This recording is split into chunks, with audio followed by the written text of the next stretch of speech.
After a long time, Gerda could walk no more. She knew that she had to rest her tired little legs before going anywhere, so she settled down under a tree. She was most surprised when a merry raven came and hopped towards her. Caw, caw. Good day, he said. Gerda was surprised and delighted. She had been feeling very lonely, and the raven looked like a friendly little fellow. Have you by any chance seen my good friend Kay? She asked, and told him everything that had happened. She described Kay carefully. The raven closed his eyes and thought about it.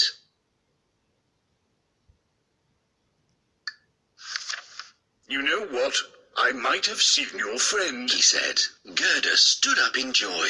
She hugged the raven so hard that she nearly squeezed him flat. Oh, really? Can you please take me to the place? Is he anywhere around here? Asked Gerda. I don't mind taking you there. It isn't too far anyway. It's just that your friend might have forgotten you, for he lives with the princess now, said the raven. Is that so? Asked Gerda. I'll tell you the story as we walk. Listen. In the kingdom where we're going now, there lives a princess who is extraordinarily clever. She reads many books and knows what's happening everywhere around the world.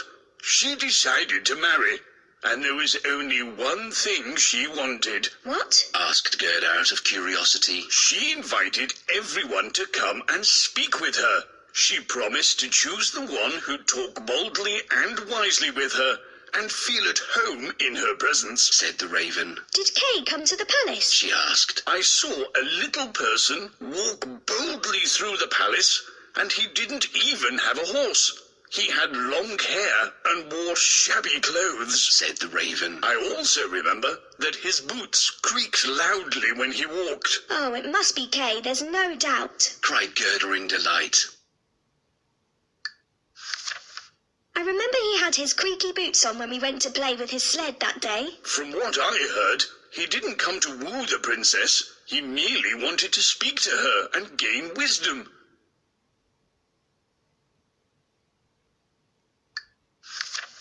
It turned out that the princess liked his bold and polite nature very much, said the raven. Will you take me to meet Kay, please? Gerda begged. Of course, said the raven. My bride lives in the palace, and she can arrange for us to meet the prince. The raven then led her through the royal garden. That night, after the lights went out, the raven led Gerda through a back door that was half open.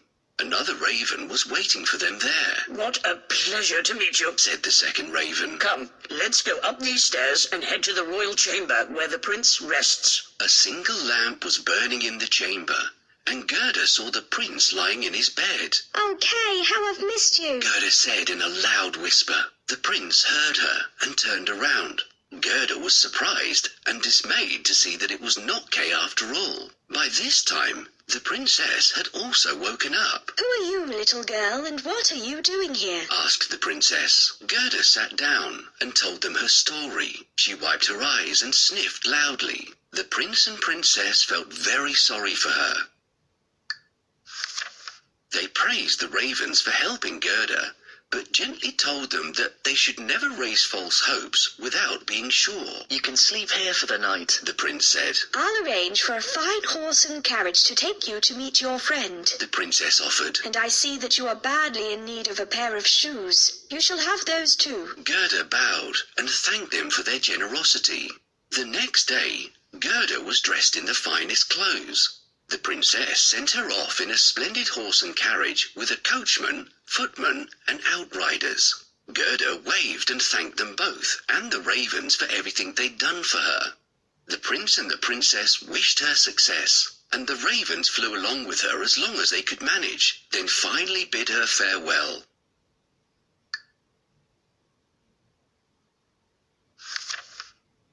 The prince and princess are sleeping at this late hour. What am I going to do now? Well, firstly, you need to ring the bells. Then play the melody that lily flowers love.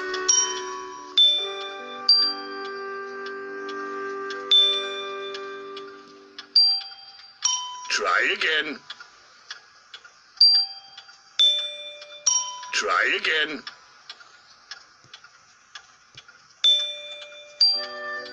Try again. That must be Kay. We need to wake him up. Oh, I was wrong. It's not Kay. Who are you? What happened? Your Majesty, this girl looks for her sworn brother. He's been missing for days. Oh, poor girl.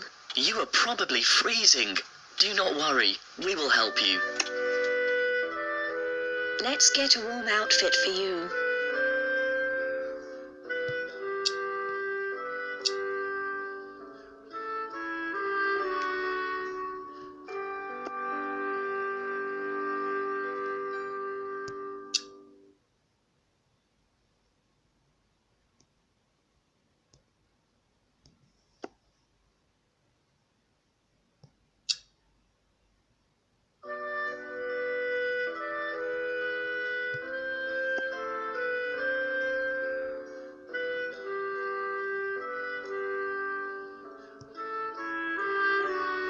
Thank you so much. I feel warmer now. There is a carriage outside waiting for you.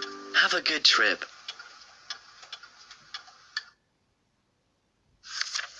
Gerda rode through the thick woods, and the carriage sparkled and shone like diamonds. All of a sudden, a band of robbers jumped out from behind the bushes. Halt, if you value your life. Cried the robbers, flashing their swords menacingly. They pushed away the coachman and everybody else and caught hold of the horse by its reins. The leaders of the robbers was a tall female robber who looked fearsome and bold. Her daughter, a girl about Gerda's age, was sitting on her shoulders, watching everything with shining eyes. Ouch! She cried and dropped the knife that she'd raised. Her daughter had bitten her in the ears.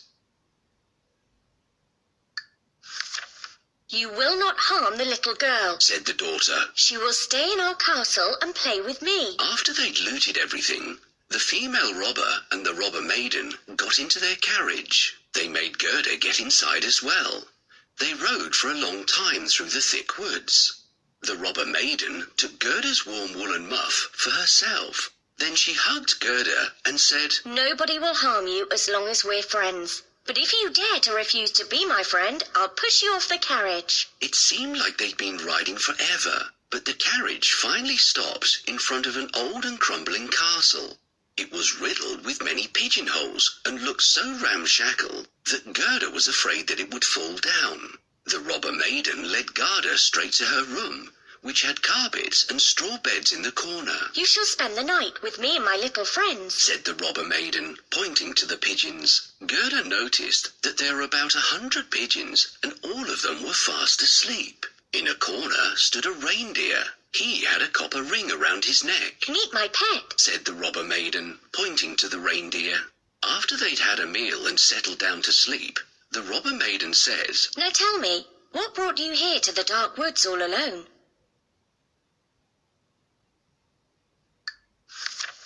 Gerda narrated everything that had happened. She told her about Kay and how much she missed him.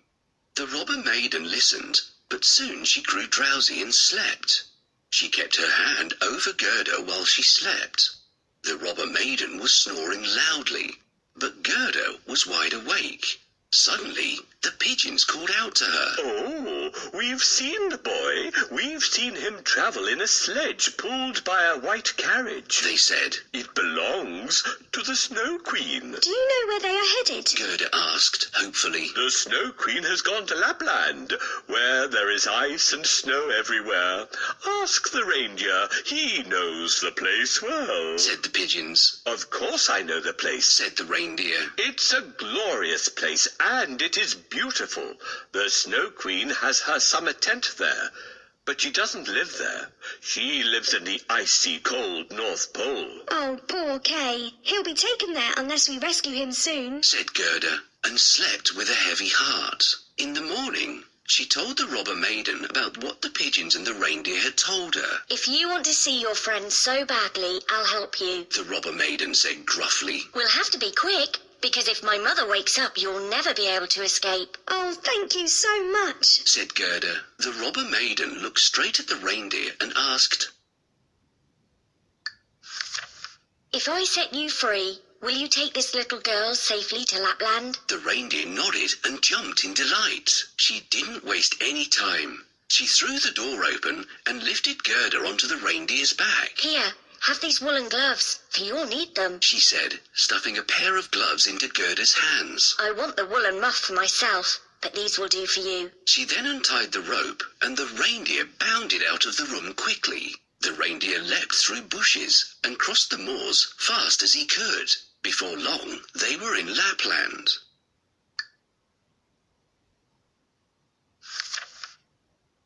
Some pigeons saw Kay, and they say that he is in the Snow Queen's palace in Lapland. Lapland?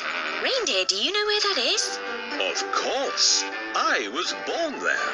I played on the snowy fields when I was young. Well, little girl, I'm ready to help you, and even lend you my reindeer. But you can't just ride on it. You have to find a rope and a pillow to make a saddle. Oh, there it is.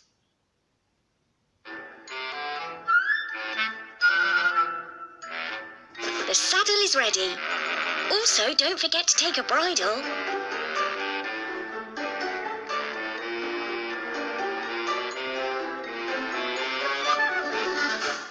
You found it.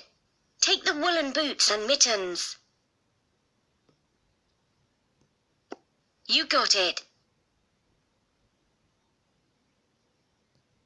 Now you're ready for the long trip. Hey, little rascal, bring me something to drink. Oops, you can't go until my mom falls asleep. What shall we do? I must leave quickly. I believe we could make a sleeping potion. Great idea, reindeer. Help me make a sleeping potion.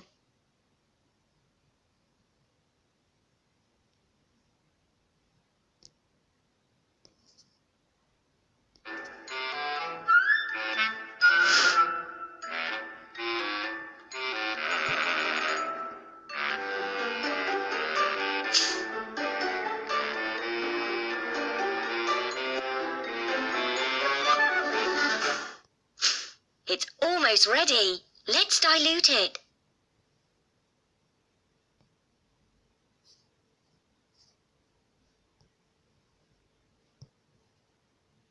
She doesn't drink milk.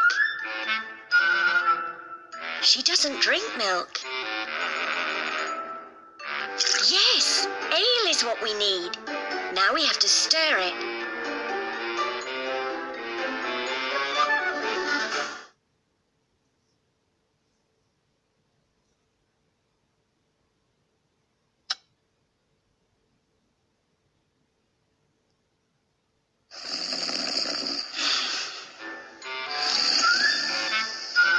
She has fallen asleep. Now you can be on your way.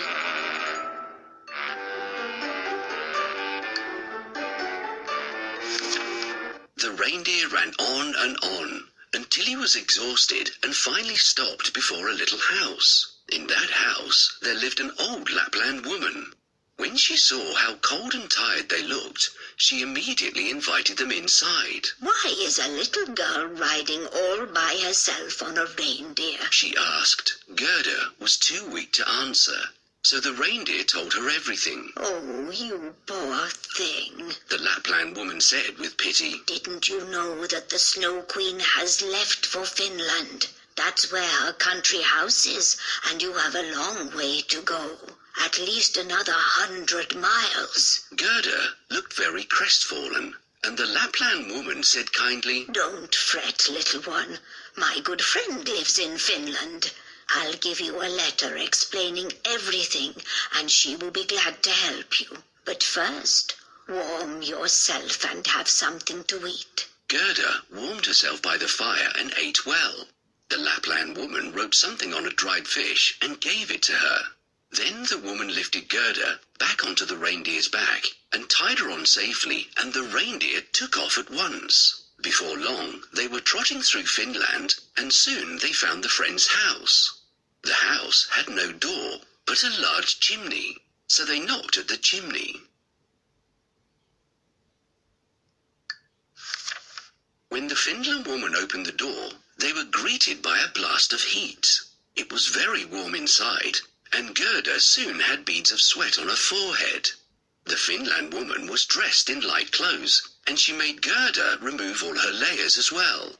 Gerda enjoyed the warmth and then handed over the fish. The Finland woman read the message and nodded. I know you have many magical powers, Said the reindeer politely. Can you please give this little girl a magic potion or spell to help her defeat the Snow Queen and get her friend back? Kay has changed now. She said. He has settled down happily with the Snow Queen, and he won't leave her even if Gerda manages to rescue him.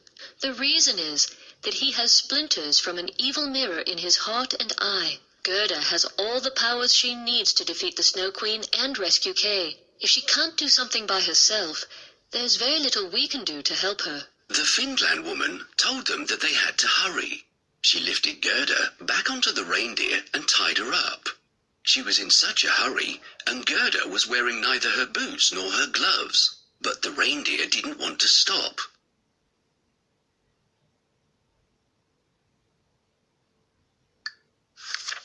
He went galloping so fast that he couldn't turn back and head over to the Finland woman's house to get Gerda's boots and gloves. The reindeer stopped only when he reached a bush with red berries. There, he set Gerda down, and she sped straight towards the Snow Queen's palace. She ran as fast as her legs could carry her. She saw a regiment of snowflakes approaching her from a distance. Gerda was sure that they'd not fallen from the sky because they were lined up outside the palace. The snowflakes came in different terrifying shapes. Some looked like bears, while some looked like knotted snakes, and still others looked like large porcupines. Gerda was frightened because the snowflakes were alive and ran towards her to attack. She prayed to God and repeated the Lord's Prayer that she'd been taught. It was so cold that she saw wisps of smoke coming out of her mouth. The smoke grew thicker and thicker and took the form of angels.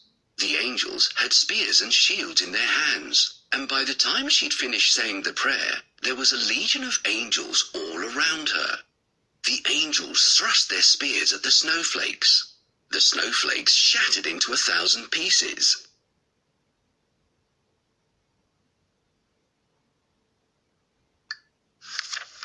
Gerda walked on bravely. The angels patted her gently on the head, and quite miraculously, Gerda found the cold much more bearable.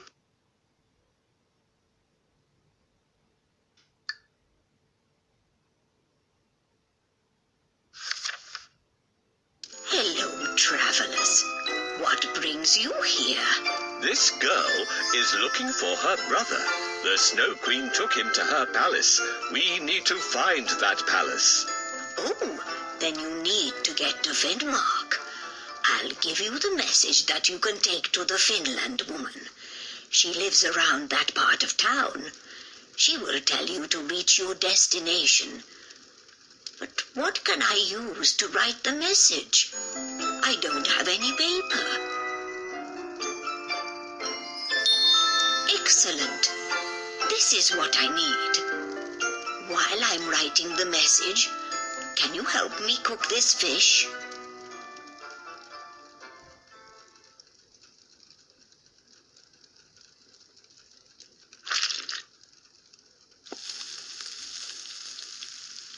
The fish is cooked. Oops, I think you burnt the fish. That's okay.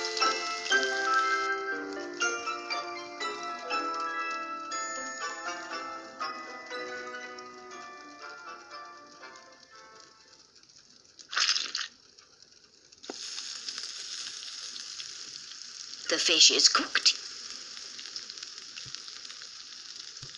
Oops, I think you burnt the fish. That's okay.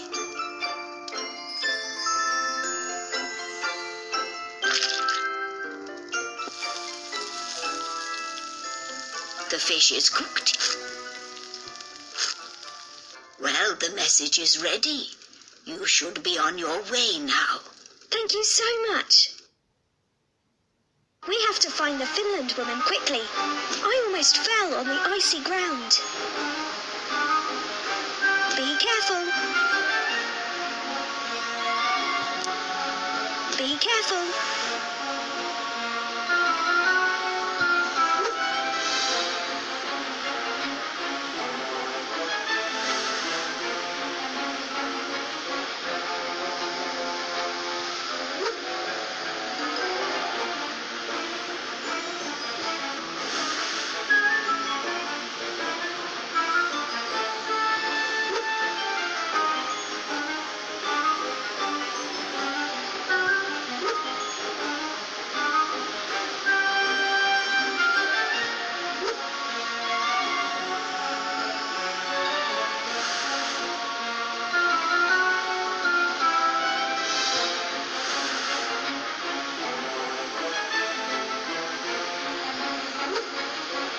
Fell on the icy ground.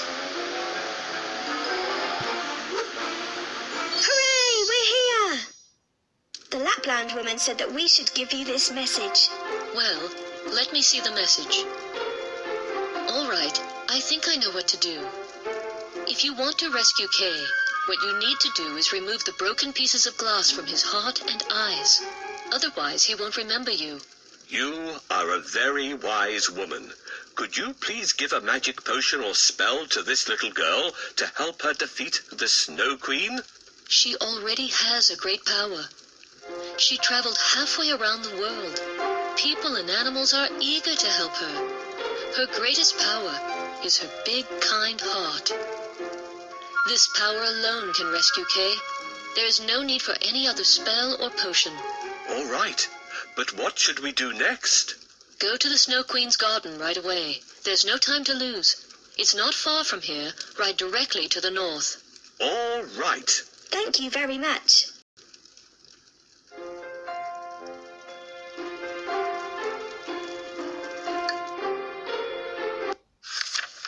Gerda sped to the palace. She stared in awe at the Snow Queen's palace because the walls were made of driving snow. The windows and doors were made of cutting winds, and there were hundreds of empty halls. Right in the middle of the biggest hall of snow was a big frozen lake. In the middle of the lake there was an icy throne, where the Snow Queen sat when she was home. But thankfully, the Snow Queen had gone off to warm lands to look down into the mouths of two volcanoes, Mount Vesuvius and Mount Etna. Gerda was overjoyed to see Kay. He was sitting on the ground playing with some slabs of ice. Kay looked nearly blue and black with the cold, and he was still in his ragged clothes. But he didn't seem to feel the cold winds or the icy chillness. When the Snow Queen kissed him, she'd taken away all the feeling of cold from his body. He was trying to arrange the ice in different ways to make all sorts of figures with those slabs. Sometimes he found figures that represented a word, but he had not succeeded in finding the words he was desperately looking for. It so happened that the word he was searching for most desperately was eternity. The Snow Queen had told him, Find a figure to represent eternity, and I'll set you free. You can be your own master, and I'll present you with the whole world and a new pair of skates. Maybe the Snow Queen was confident that he would never guess it ever. Kay was very busy with his ice puzzle. As she left, Kay was all alone. He didn't look up, nor did he show any emotion. He sat very still and looked almost lifeless. It was at that very moment that Gerda stepped through a portal and arrived at the very place where Kay sat. The moment she saw him, she was so overcome with joy that she ran towards him shouting in joy. Oh, Kay, how I've missed you. How cold and blue you look, my poor Kay.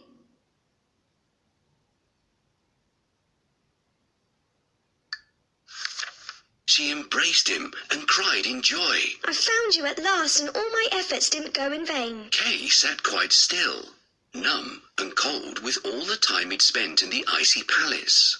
He didn't even recognize Gerda.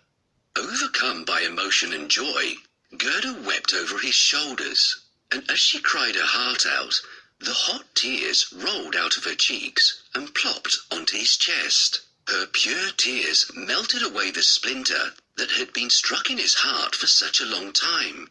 Gerda held his hands and cried on his shoulders, And that was when Kay found tears in his eyes too. When he began to cry, the splinter that had been stuck fast in his eye rolled out with the tears and fell onto the icy ground below. Immediately afterwards, Kay was filled full of joy and warmth, and he recognized Gerda, his sweet and loyal friend. Oh, Gerda, hasn't it been long since we saw each other? Kay asked. And where am I? I know not how I came here, how empty and cold this place is. What have I been doing here? Said Kay. Gerda and Kay held their hands together, and they looked so blissful that the ice slabs on the ground began to dance around them in joy. They danced on, and finally lay down on the ice. When the ice slabs lay down on the ice, they formed the exact letters needed for eternity. Kay was now his own master, and free to leave the place and go to where he wished. That was not all. He was entitled to a new pair of skates, and the whole world was his, as promised by the Snow Queen.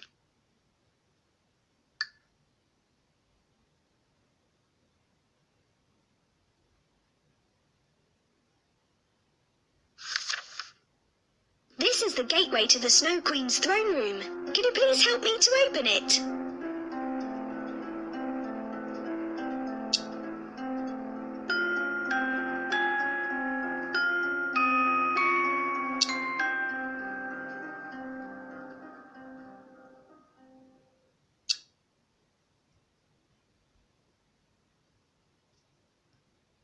Thank you. Now I need to hide somewhere.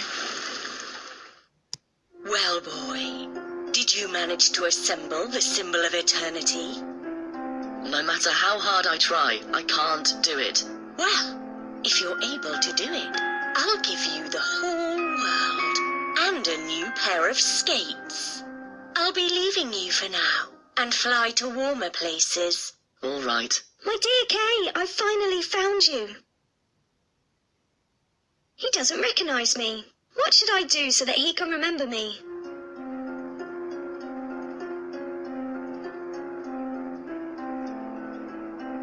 Great! I think I could sing him my song. The rose in the valley is blooming so sweet, and angels descend there the children to greet. Gerda, my dear Gerda, where have you been all this time? Oh, it doesn't matter. We are together again. That's what matters. Now we can go back home. Oh no, I'm locked inside here. To get out, I need to solve the Snow Queen's puzzle. Can you help us? We need to put together the symbol of eternity.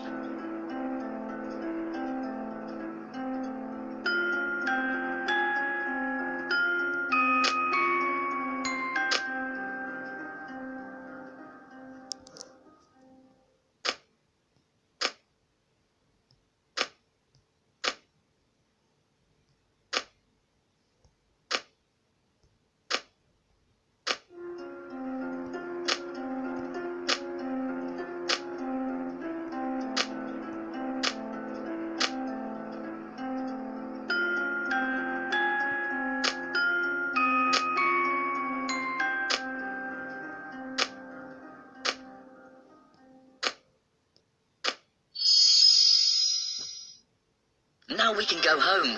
Okay, but first I have to help these animals. Of course, we need to unfreeze them.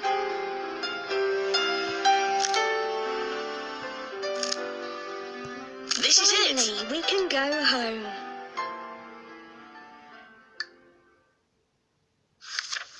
They held onto each other's hands and ran out of the palace, heading straight for the bush with red berries. The reindeer was still waiting for Gerda, and beside him was another young reindeer. Hurrah! Cried Kay and Gerda as they rode on their reindeers. They exchanged each other's stories along the way. First, they went to Finland Woman's house and warmed themselves before proceeding on their journey. Kay felt much better as the warm room thawed his cold hands and feet. Then they went on to visit the Lapland woman, who fed them and repaired his sleds. They rode for a long time, and soon they heard the church bells ring. Oh, look, Kay! Gerda cried out suddenly. We're in our own town. Sure enough, they turned round a corner and found that they were back in their own street with all its familiar houses. They got down from their reindeers and sped straight into Kay's grandma's room. Everything looked just the same, yet they knew that something had changed. They found that the roses from the rose bushes were peeping inside through the window. Their chairs were there near the window, and they went to sit down there as they always used to.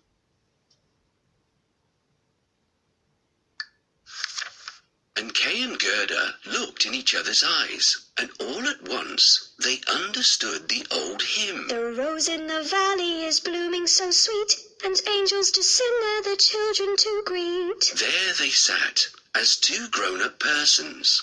Grown up, and yet children. Children, at least in heart. And it was summertime, a warm, glorious summer.